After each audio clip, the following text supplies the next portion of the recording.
sa'yo, Mateo. Sino ako?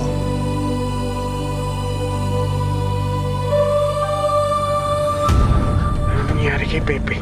Paano mo nalaman na may nangyari kay Pepe? Si Pepe, nung nandito, kinalalagad ng tatay niya. Merong na-discover yung mga doktor. Ano yan? Na-discover nila na nakakarinig na si Miriam. Like a miracle? Oo. Isang milagro. Confirmed na ba na si Chief Hernandez yung may-ari ng kwenta sa nahanap ni Yam-Yam? Oh, kikitain ko nga yung informant ngayon.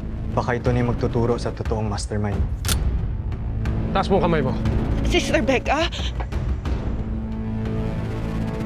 Ano nangyari kay Pepe? Dali mo kami kay Pepe!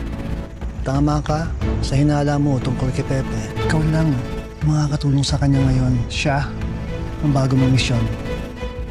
Magandang araw, mga bata! Tatay Roon?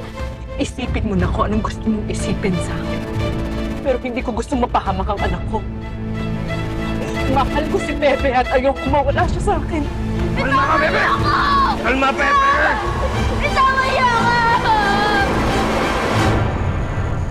Hello mga kapatid, ito po si Ai de las Alas ng My Best Friend Eman. Hindi pa tapos ang kwentuhan natin, best friend. I-click mo na ang next video at panoorin mo pa ang kwento ni Mateo at mag-subscribe sa TV5 YouTube channel.